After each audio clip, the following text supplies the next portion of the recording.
For me, it was PTSD. It's almost like the word therapy has a bit of a PR problem. My biggest fears were involving my kids. What does PTSD feel like within yourself? Using those tools that the doctors give you and your support networks and all that sort of stuff, sometimes they become hard to use because it's a shit situation. You're tuned into the Better Bloke podcast. I'm Matty. And I'm Rob. We're just a couple of average blokes who started a charity with one simple mission: to fuck off suicide as the leading cause of death for Aussie men our own age. We talk shit, ask the big questions, and chat with guests that have been through the ringer and have come out the other side with a story that's worth hearing. Some episodes will hit you in the feels, some will fire you up, and others will just give you a laugh and remind you you're not the only one out there winging it. We also run events, connect with the pros, and build communities, all with one goal: build better blokes without all that fluff. All right, let's get stuck in. We are joined by a man named Jamie who has found a bit of solitude, a bit of therapy in fishing itself. He's ex-police force and he's had a whole bunch of stuff going on and he's off to do better things in this charter scene now. So we're going to rip in and have a chat about sort of the stuff that you found worked for yourself and now how you're going to, I guess, give that to other people. Yeah, it's a journey, mate, and something that I did go through and still go through every day, sort of thing. And I just want to be able to give someone or give people that extra tool in their kit to get through things. Yeah, let's go straight into the fishing thing because I think like that's how we're going to eventually end this conversation with what you're doing. Yeah. But when did you first find that? Mate, I have, my earliest childhood memories are of me fishing with the family and that sort of thing. And that was just something that continued through my whole life. And then with my mental health battles, fishing become a bit of a solace, I guess, an outlet where I could just reset and use the tools that others were helping me with. So we hear a lot that boys like fishing. What do you reckon it is about fishing that makes people, calm or whatever it might be to help them? Yeah, well, for me it was PTSD. So with what I was suffering from, my safety, fears for my family, and I felt threatened by everyone everywhere. So for me it was being in nature, totally aware of all my surroundings, but also it was fishing's something that's very mindful. You need to be sort of switched on and in the moment and doing that sort of thing. So it was, it was just where everything just felt like it just eased up a bit. It sort of throws it back to that whole thing where everyone goes on about, a shit day fishing is better. Don't care when you're not. Yeah. And you could have the most amount of head noise going on left, right and center when you're out on that water and you're literally just watching your rod. Yeah, mate, it's you leave the boat ramp in the morning in the boat and the sun's rising, the water looks great, the sky looks great, there's birds around, and it's just like you can just feel it sort of just starting to leave your worries at the boat ramp, and the further you go away and you start fishing, and then the fishing's just a bonus. Yeah. There's something special about that early morning sunrise on just like a glass out day. Yeah. That, like, it's giving me goosebumps. Yeah, just thinking of it. I can see it in both of your eyes and your smile. You're already just speaking. It just relaxes you, fills you with warmth. You can just picture it and you're just sort of cruising out, and everything just looks so much brighter when you're just looking at the sun come up, and you get to your first spot, and then it's the anticipation of getting the first bite and all that sort of stuff. So it's just that it just rolls into the experience from getting on the boat, leaving the boat ramp, and then getting to your spot. It's just like all these little steps that just are awesome. I don't want to call it like woo-woo therapy, but there is a thing called blue therapy or water therapy. Yep. And it's it is proven to help, and that's going and looking at an ocean or a river or a lake. So I think subconsciously, like being out on a boat or just being near the water, you're sort of doing that to yourself. Yeah. I think it's something that people don't really sort of consciously think about. Like when I was never conscious that it was helping me. It was just something that I always had done and continued to do. And, you know, at times it was hard to get the motivation to get going and that sort of thing. But, you know, once you get out there, you feel so much better for it. And it is just, it is something that it's like Mother Nature's Valium. Hey, it's just like costs nothing, no hangover, no anything like that. And it's perfect. That's something that we speak about all the time, is where it's an alternative therapy that a lot of blokes don't actually think about, or not just blokes, but anyone. Yeah. And it doesn't necessarily have to be fishing, even though that's what we're talking about now. But if there's something that you find comfort in doing, and you subconsciously it's making you feel better, but you're not actually thinking of it in a therapy way, keep doing it. Yeah, mate. It's not like it's not the magic bullet, or it's not, you know, gonna cure your thoughts or anything like that. Or I found it was really helpful for me because, you know, you have your support network, and you have your doctors and all the other therapies and all that sort of stuff that you do, and then you find something that, like, using those tools that the doctors give you and your support networks and all that sort of stuff, sometimes they become hard to use because it's a shit situation. But when you can get out and do something, like it might be, you know, mountain bike riding or anything sort of thing, it can just sort of reset where you're at, and those tools become accessible again. It's almost like the word therapy has a bit of a PR problem. Yeah. So clinical therapy, obviously super helpful. Yeah. But when you think of therapy, you think of that. Yes, 100%. Or if you think of something therapeutic, maybe it's not quite clinical therapy. Yeah. So all the things we're talking about, the fishing, the mountain biking, bushwalking, you'd probably call it an outlet. Yeah. But in that sense, an outlet and therapy is quite similar. Yeah. It's I think it's a bit of an untapped sort of therapy, I think. Especially the fishing, that hasn't really, in Australia, it hasn't really been sort of really jumped into a lot. I know it's pretty popular in the States with their vets. They have a high percentage of vets that with PTSD and stuff like that, and they use it fairly regularly over there. And there's a lot of research over there that sort of I'd like to sort of start, you know, using over here. We spoke about it on the phone like a couple of weeks ago, but there is a pretty popular type of therapy that clinicians use, which works on eye movement. Yeah. And, you know, whether it is them waving a finger or doing it with a light or something, they get your eyes darting around, and that unlocks a bunch of stuff in your brain. Now, that's been linked to all sorts of stuff we do in our daily life. Yeah. So if you think of going for a hike, you're looking up at the trees, you're looking at there's animals and rocks and stuff, and you're doing the same eye movements, which then unlocks a similar thing to what that therapy is doing. Yeah. Same with the fishing, because you're looking at the waves over here and checking the thing, compared to sitting in an office where you're sort of not looking at anything, right? Yeah. So being outside not just makes you feel good because you're in nature. Yeah. It's actually grounded in so much of this other stuff. Yeah. It's it just, because you're so busy with your surroundings, like you're looking and you're touching, and it's like, you know, one of the big things that always sort of grounded me was, you know, the 5 steps. So you go out and what can you hear, what can you smell, what can you touch, all that sort of stuff, and it just sort of brings you back down to where you sort of need to be. You can sort of recalibrate yourself. And I think when you get out in nature, you're doing that constantly over and over.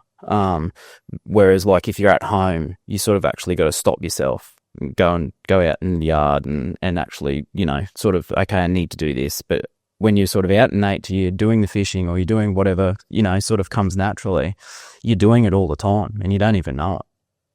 Do you reckon that's where more blokes need to start consciously making the effort to go, okay, this is what I'm doing? Yeah. And that way then it does become that, I guess what we're trying to do is give guys the thought process in making themselves better. Because if you're subconsciously doing it, you're not actually or you're not understanding the benefits of what's happening. Yeah. It's one of them. It's like the double-edged sword. Hey, it's it's going to be helpful, but getting there is the big step with all mental health stuff. Like it's you got to get the motivation to get out there and start doing it, and that becomes for me it was hard sometimes, like just to, like, even though I love it so much, it was hard to sort of get the motivation to get down there and deal with people at the boat ramp, or go to the servo and get petrol, that sort of thing.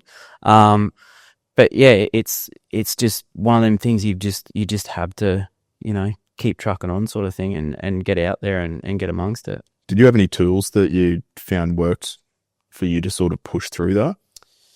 Mate, I had I've always been had a competitive nature, so I was tournament fishing a lot. So I would enter tournaments and then go fishing. Like it was one of them things. And then when you had a tournament on, you would sort of practice for it. And that was where I was finding my motivation, like being competitive in that sort of realm.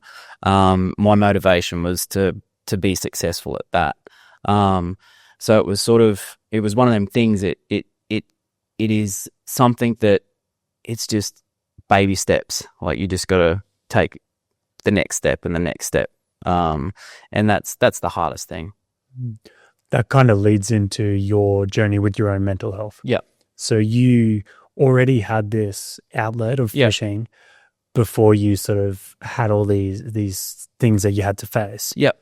So once you went through the process of the PTSD, yep, how did you get yourself, I guess, force yourself to find that motivation to actually do those things? Yeah. Like you go through periods, I went through periods where it was, you didn't want to get out of bed, you get into really bad lifestyle habits. You stay awake all night and then find it hard to get out of bed and do the things, do the sports with the kids and, all that sort of stuff. I guess my motivation was my family, to move forward with them, and I felt like I was just stuck and this was going to be life forever. And then your tools are, I guess, people around you, and they sort of encourage you to go fishing, or you want to come fishing, mate, or ask someone to go with you or something like that. But it's one of them things. It's what I might find motivating, another guy mightn't, or it's sort of a horses for courses sort of thing. But it's hard to find a bloke that doesn't want to go fishing or go and spend a day out in the boat or something like that. Like I guarantee you ask 10 guys, it'll be 9 out of 10 guys will go, shit, yeah, I'll come. With the adversity that you sort of had to overcome, and this is, I don't want to sort of ask the question, and if it's going to stir anything up, by all means, feel free not to answer it. But what does PTSD feel like within yourself for those listening that maybe they've got like a loved one that through it? PTSD it's hard to explain because it has the label of PTSD, but it brings with it depression, anxiety, all that sort of stuff. And like when I was going through my therapy, like I was doing group therapy with vets and stuff, and I felt really guilty. Like these guys had been to war and I was, just a cop. And I was talking to one of them, and he sort of brought things to light for me and put things into perspective, because I was talking to him about, it's like, I don't feel like I'm worthy enough to be here. Like, even though my situation was shit for me, listening to them, it's like, shit, how'd you deal with that? And he said, oh, well, from where you've come from, your threats are surrounding you. Like, what you believe are my threats. They're everywhere. Like, I couldn't go to the shops. I couldn't go have dinner with the family at birthday parties and stuff like that. Whereas he said, what I've seen in war, I know where it is, and I'm here. It's just dealing with what I've seen. So for me to explain PTSD, I guess, and I've thought how do I explain? Like, I'm not a psychologist or a counselor or anything like that, but to explain it for me, it was like you have some sort of trauma, and it causes this sort of tree to grow, the PTSD tree, and then your thoughts sort of snowball, and that snowballing effect is actually nourishing that tree, watering it, feeding it, all that sort of stuff until it gets so big that it's, growing out of control. You've got to be in a position to seek the help and get the help, the right help. And then the tools that they give you, I guess, you start off with a little tomahawk axe and you start chipping away at the tree. And the more help you get, the more tools you get, the axe gets bigger. And I mean, like, you'll go through periods where your axe will get blunt. You need to consistently use the tools and keep up with the therapy until you'll get to a point where you get through the tree and you chop it down. But the root is always there. And if you don't, self-care and continuously, even though you think, oh, I'm done, I'm through the other side of this, if you're not conscious about, the self-care and keeping up those sort of, positive lifestyle changes that you have to make, little shoots will still come out and keep growing on you. And, you just got to take care of it and maintain your healthy lifestyle. So we can get an idea of the timeline we're working on. Yeah. When did you sort of get diagnosed? Yeah. So I was diagnosed in, I think it was 2017, 2018. And mate, it just seems like that whole period of my life is just a black hole. Like it, and even though you come out the other side, you still feel like it's there. Like it's always in the back of your mind, or you might have little triggers, or and it's only the fact that you've been through those darkest times that I can sort of grab it and try and wrangle it in before it gets out of control again. So yeah, mate, as far as timeline, I would say, yeah, back sort of, 2017, 2018, and it took, like, I don't know, mate, probably 4 or 5 years before it sort of felt like I was getting on top of things. But I think there's no end date to it. Like it's unfortunately it's always going to be with me, and it's just maintaining it. A lot of guys, when they go through that, obviously you have to be able to maintain yourself to be able to get through, but you also have to maintain everything else that life throws. Yeah. There's work for a lot of people. You got to pay the bills. Yeah. Family is a big one as well. It takes a toll on them. Yeah, mate. It strains every single relationship you've got. And I have no doubt that my kids through my anxiety and all the things that I went through have picked up some of, because my stuff with my biggest fears were involving my kids, like them being, followed or someone grabbing them and stuff like that. So I was, the hovering parent was like by a million times sort of thing, like, and it has definitely passed on to them, unfortunately, and it's a journey now that we have to take with them and help them through it. So what are you doing as a parent to sort of, I guess, give them the tools that you've sort of learned? Yeah. That's obviously something that every parent wants to be able to sort of set their kids up and give them the tools to, I guess, be better than we were as. Yeah, I guess because of the journey that I went through, it was clear for me to identify little things that were sort of happening, I guess. So doctors, all that sort of stuff, and also talking to them in a way that probably we were never spoken to when we were kids, like of using strategies and not just, harden up, mate, and, she'll be right and that sort of thing, like actually talking about things and keeping the communication channels open is really important, I think, especially with kids, and making them feel comfortable enough to talk about how they're feeling. And I think, mental health has that stigma. And I think it's just to get rid of that stigma. It's all about education and making, and if you start with the kids, like it's hard to educate older people.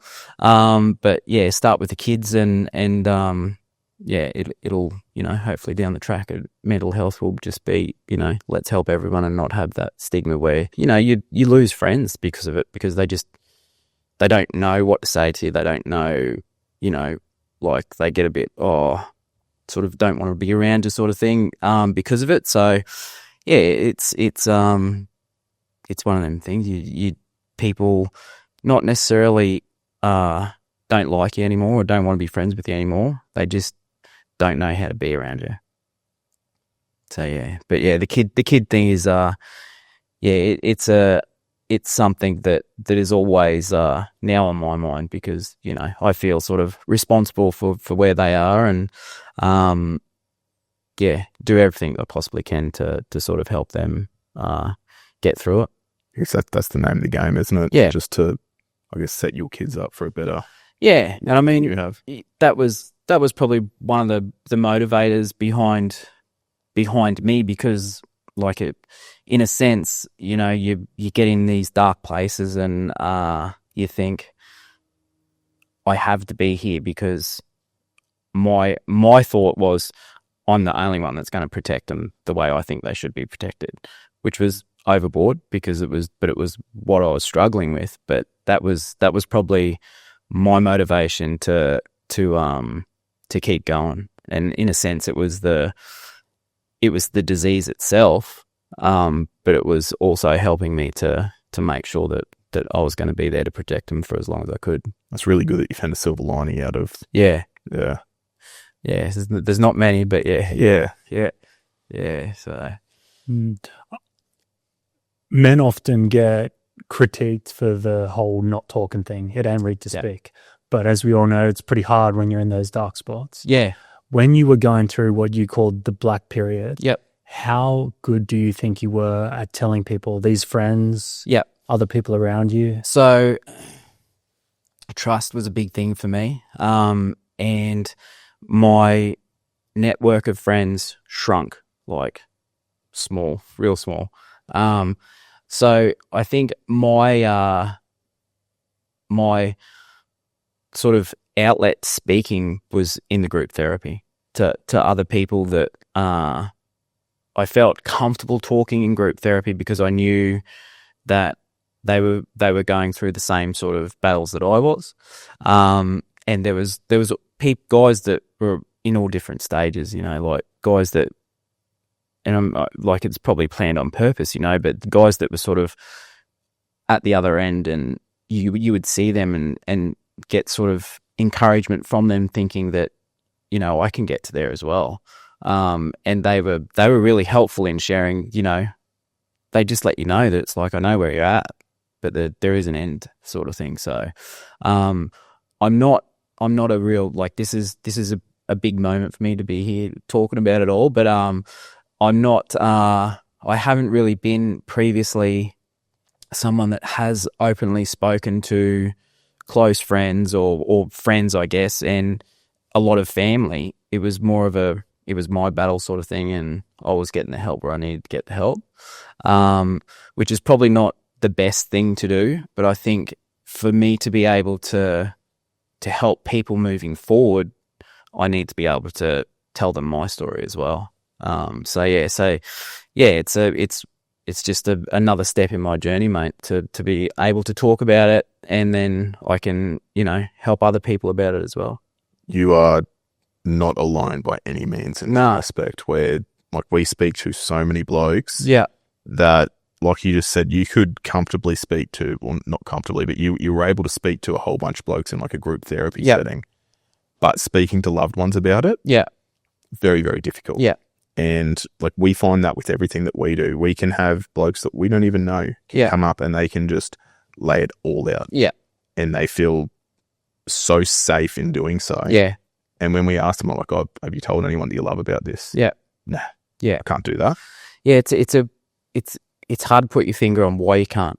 Like, you don't know whether you are you burdening those people with you know what's going on for you. Are you that figure in the family where I've got to be the one that's holding it together, and I've got to be the the figure that's everyone sort of is relying on, so I can't show them that I'm falling apart. Again, it's a thing that we put into our heads, sir. Yeah. So you said your friend circle shrunk dramatically. Yeah. Now, do you think that was your friends not being able to deal with you? Yep. Or you withdrawing from them? I think I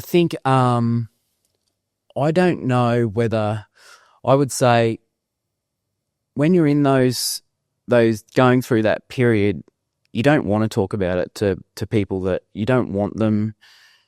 I didn't want them to feel like they had to be on eggshells around me with what they spoke about or what they asked or anything like that. I didn't want to make them feel uncomfortable. And you just don't want to be you're dealing with it like 24/7. You don't want to be like catching up with people you haven't seen for months. Like, oh, how you going with it all, and what's happening with it, and all that sort of stuff. It's like you just don't want to do it. It's just a conversation that you don't want to have. And it's they will probably happily have it with you, but it's just something else that you get anxious about, and you don't want to create any more anxieties than you've already got.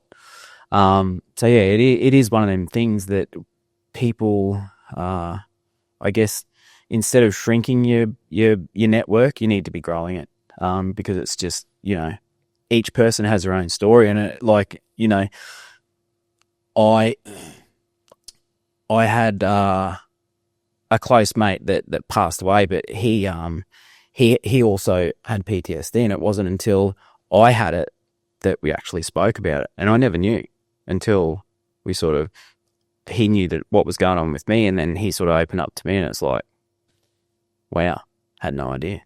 That's something that we find so common, that it takes that one person to speak about what they're going through. Yeah.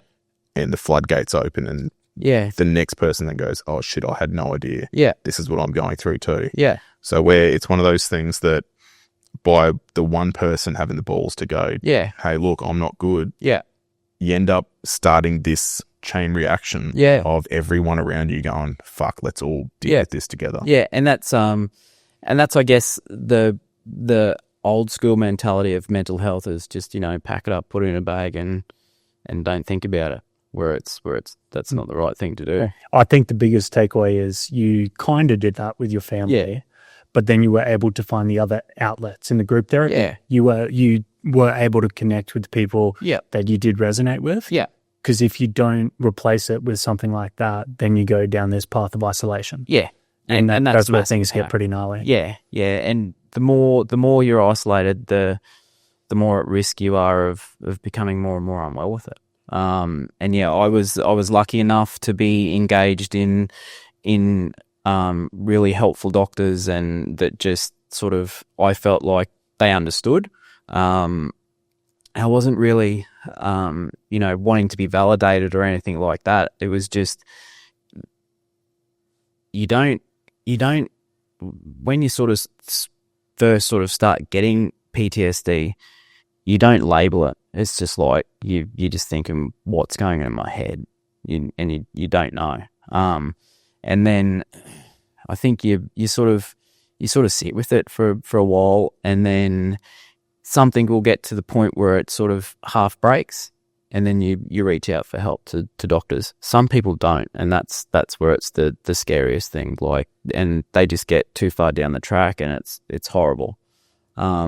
And yeah, I was lucky enough to be engaged with really good doctors, and they had this really awesome group therapy stuff set up. So I was lucky to be able to be engaged with that. Mm. So the group therapy was obviously pivotal. Yeah. Was there any other moments, like maybe someone you met, a doctor, going back fishing, or did you go down the medication route to help? Yeah, I went down the medication route, and I think that it's not the be all end all sort of thing. It's not just going to take the tablets and you'll be right, mate, sort of thing. You need to utilize everything. You really do. Like, it's if you think you're just going to go get your prescription and you'll be right in 3 days when it starts to kick in and you'll be back to life as normal, not going to happen. You need to be engaged with people that you can trust and talk to, and other people around you that maybe are going through the same battles that you can sort of, it's like a gym buddy sort of thing, like you go and work out together, and so you can go and catch up and chat and that sort of thing. But it's you need all those tools to be able to work through. Was that something that you were hesitant to do at the beginning, the medication? Because I know there can be like a lot of preconceived ideas about it, or just definitely worries. Definitely was 100%. Some pretty big moments in your journey is you get the diagnosis, which then you carry a label, and then you get your tablets, which just is like the first question that goes through your head is like, am I going to be taking this shit forever? And am I ever going to be able to function normally again, like without medication? Like, is this just me now? Like, do I have to rely on this? And if I miss it, am I just going to be in a screaming heap in the corner of the room sort of thing, So yeah, you go through all those sort of thoughts with the medication. It was definitely helpful, and it was definitely the doctors that put my mind at ease, because I asked those questions like every time. Like I before I got the medication, while I was taking the medication, like it was something that like I just didn't want to be someone that, you need to take the doctor's advice and the tools and do what you can with it. And you don't want to, medication's good, but it's not the only avenue to use. No. Are you still on medication? No. No. No. So that's Yeah. yeah. And was that something you worked towards? You went it was this? something that that it was a plan. Like, I think the doctors sort of didn't get the shits, but it was like I was asking it all the time, like, how much longer can I go on this? Like, can I get off it and all that sort of stuff? And they're like, just forget about it for a while. Like, just take it and just forget about it. Like, it's helping. Just stop asking, sort of thing, And then you sort of get to a period and you sort of start asking those sort of questions again, and they'll start putting plans in place, and the sort of, let's do this and reduce it a bit and see how you go, and you keep up your visits with your psychologists and your group therapy and see how you're feeling through that. And then it's like that light at the end of the tunnel is there. You gotta trust that the people are doing the right thing around you, and that's the big thing. The trust thing is the big thing, especially when like a position like yourself where that was your biggest thing. It was threats everywhere. And that's trust is huge. And I guess you get to a point in your battle, it's like you just sort of put your hands up and go, okay, I'm just at your disposal, sort of thing. Like you just got to let them do what they do, to a certain extent. And there will be sometimes, like I think I saw 2 psychologists until I found a psychologist that I felt like was my psychologist, just felt right. And there was nothing wrong with the psychologists that I'd seen previously, but it just didn't feel like it just didn't gel, if you know what I mean. Like, and it's just the feeling you get, whether, if you're not going to feel comfortable to talk to the doctor, then you're going to get nothing out of it. Just wasn't your size shoe. Yeah, that's right. Exactly right. Exactly right. So yeah, like you still got to have some control in what's happening, and know when it's not right. But you also got to sort of give it a little bit to do what they're sort of trying to help you. Mm. With all the different professional care you had, the doctors, the psychs, the counselling groups, how important was it, do you think, to get that sort of the first responder or the ex-service people that really understood what it was? Yeah, it was very important. So being in the group therapy with other emergency services and vets, it was really important. It was something that, because we were from the same sort of industry, I guess, and similar traumas, not same traumas, but similar traumas, I guess, it was something that you could talk to openly. Like, it was like you knew that there was no judgment, because the guy sitting next to me was going through the same thing, and the guy sitting next to him was going through the same thing, and it all sort of stems from the same avenue, I guess. And it wasn't just like the group would break and the group would continue. Like, it was like you just continue talking, because it felt so good to be able just to unload, but also listen to what the guy opposite you was saying, because it was not only was it important to speak of what you were feeling, it was important to hear the experience that the guy across from you was having, because like he might be down the track further, and it's like, yeah, okay, I can get that. Like I used to have really bad sort of, jiggling my feet all the time and that sort of thing with the anxiety, and a guy beside me was doing it as well, and we spoke about it, and it sort of it just sort of relaxed me, that knowing that it was not just a me thing, that it was everyone else sort of gets it as well sometimes. So yeah, it's and as I spoke of before, the vet sort of he didn't justify how I was feeling, but he just made me feel that how I was feeling was different to how he might have been feeling, but my feelings were just as important as his, even though, what I thought he had been through was just so traumatic. We're starting to get towards the end of it now, and we haven't actually touched on what it is you are doing to, I guess, help others around you. Yeah. And that was sort of a lot of the reason that we wanted to get you in, because like you've gone through your own journey and you've realized how important the fishing was in that. Yeah. So what is it that you're planning on rolling out? Yeah. So through my whole battle, the most consistent thing for me was being able to go fishing. And I guess I'm pretty fortunate enough that I was before this whole PTSD thing kicked off, that I was engaged in tournament fishing, so competitive fishing, and that was something that helped me just to motivate me to get out fishing. But it wasn't man, I was like down the track a bit, and I sort of spoke to my psychologist, and it was like, I get such a great feeling like when I go fishing and come home, no matter how I'm feeling before I go, I come home and it's just like a boost. Like, it's like that, the old arcade games that used to, the driving games, and you get to that point where you get to the flag and it's like time extension. And that's how I explain it. It's like you get to that time extension, and it's like you just get that bit of a feeling sort of flow over you, that's like, I've got a bit more time. It's that endorphin rush. Bit more space, can breathe a bit, sort of thing,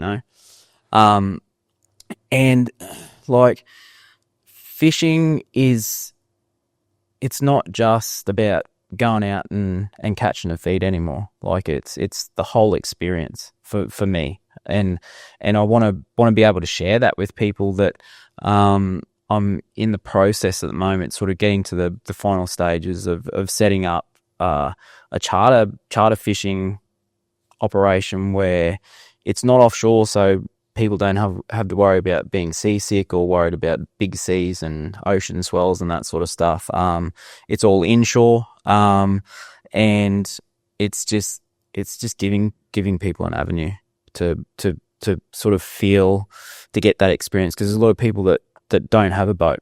A lot of people that, you know, don't have the fishing equipment to go fishing, or, you know, it's a bit hard to sort of navigate through, and it can be an expensive thing to go and set yourself up with fishing rods and all that sort of stuff. So I'm setting that up because I really want to be able to, like, I don't want to be their counselor, I don't want to be their psychologist. Like, I'm definitely a soundboard for anyone that wants to talk about how they're feeling, or, you know, if I can sort of help them by talking about my experiences while we're out fishing or whatever, cool, no worries, but let's just go fishing and have a good time.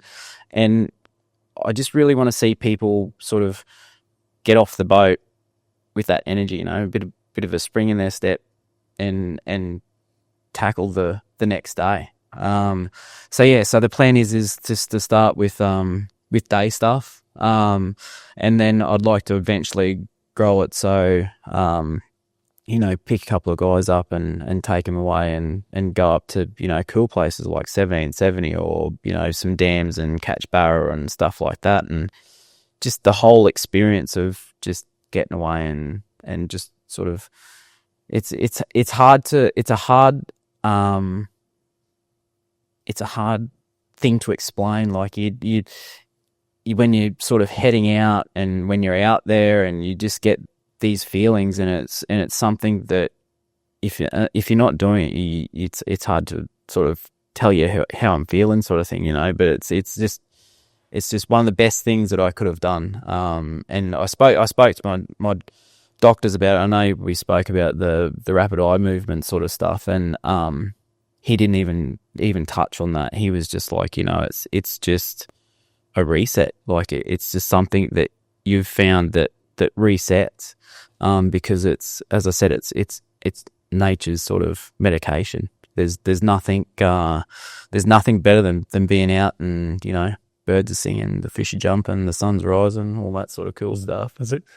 You don't have to overcomplicate it. Yeah. No, that's it. It's really simple. Like, it's like, let's just go fishing. You don't have to, you know, I'm not going to ask you the hard questions. I'm not going to do anything like that. We're just going to go fishing. It's just an experience, and it's just something that is, it's an experience where it helps you and you don't even know it. Just participating in it, it's going to help you. The crazy thing would be, like, and you would have experienced sort of, if you've taken blokes fishing. Yeah. That, have you seen like a physical change? So they almost look like they're walking off the boat lighter. Yeah. It's and that's how I used to feel. Like, I would, you know, go home, and it just, like, all the little, you know, day-to-day things that are a challenge, they don't feel like such a mission anymore. But it's not everlasting either. You know what I mean? Like, it's just sort of something that helps, and it helps you it helps you use the other tools that you got, because everything sort of, it just relieves a bit of brain fog. And, you know, you get that little bit of confidence about yourself, and yeah, it's get out and about and get into it, sort of thing, you know. Just go fishing every day then. Mate, that's every day. Yeah. That starts to come into the running away from the problem thing. Yeah. I got to go again. Yeah, that's exactly right. How far off are you with the boat and getting this thing rolling? Yeah, mate. So the boat's all in survey, and yeah, I've just sent away the application I had to update my first aid and all that sort of stuff. So even though it's there's a lot of red tape to go through, because, you know, safety and all that sort of stuff. So it's 100% going to be set up properly, and so I would say, mate, probably 4 to 8 weeks, and things will be going. So yeah, so the business name's registered, and yeah, got to get a website built and all that sort of thing, and then yeah, kick it off. What is your boat? Like a little. It's I plan to run 2 boats. So my current boat, it's my tournament boat. The boat, it's imported from America, so it's a 21-foot bass boat with a big engine on it. So yeah, it half the fun will be that. Like when I say when you're driving out and your worries just sort of slowly run off you, they'll be flying off you because she flies. Full casting deck setup. Yeah. So proper tournament boat. So half the fun will just be getting out in the boat and running around in that. But and then down the track, I mean, I'm not getting funding or anything like that. I'm just setting it all up myself. So down the track, if things are successful, I'd like to get a bigger boat, like a center console sort of thing, so I can take sort of more sort of, with the bass boat, I can take myself and 2 other people. If I can get a bigger boat, I'd like to be able to take, groups of 4 or 5 sort of thing, and also be able to teach them so they can go and do it themselves. I can teach them how to collect bait. I can teach them just to go crabbing. And then, just go where the line sort of thing, like it's not something that, I'm going to take you and you have to come back to me in 2 weeks because I'll take you again. I want to teach them to be able to go, okay, well, Jamie's shown me this and this is something that I can put in my toolkit and I know how to do this now. I can go and do it whenever I want. It's literally the analogy of teach a man to fish. Yeah, exactly right. Yeah. So that's the plan, mate. It's been a plan for a while, and it's just one of them things, like you go, I'm going to do this, I'm going to do this, I'm going to do this, and it's like, nah, and then it's like, nah, I'm actually just going to put the application in and go for it, just jump in. So got support of a few friends around me and really encouraging and that sort of thing. So hopefully it all kicks off. Full steam ahead. Yeah, we back you. Yeah. Rob and myself have been talking about doing videos on different kinds of therapies. So we might have to come out and tell the boys what it's all like. Yeah, definitely. I do get horrendously seasick though. Won't get seasick. Why does that not surprise me? I got seasick on a cruise boat. Yeah, okay. Yeah, no, you won't get seasick, mate. You can easily. I don't believe you. Guaranteed. Make great content. Yeah, we'll know. We might have to go out and just burly it up. You're right. We'll be laughing. Yeah, we'll have to go to Somerset Dam or something and just sit in the middle. Bro, Somerset gets choppy. Yeah, the dam probably the worst. Jesus. No, you won't be seasick, mate. You'll be right. No worries at all. Yeah, I might have to go jetty fishing. Yeah, no, I haven't seen anyone get seasick on a bass boat, mate. I promise you. It's always the first. Yeah, true. Yeah. Yeah. But add that to the cards of things to do. Yeah. With your website, if that's not done, we'll put some way to contact you down in the bottom if anyone is interested in the stuff that you're doing. Yeah. So the business name is going to be Out of the Blue Fishing Adventures. So that was a name that sort of I thought of, and it's sort of stuck. So really fitting. Yeah.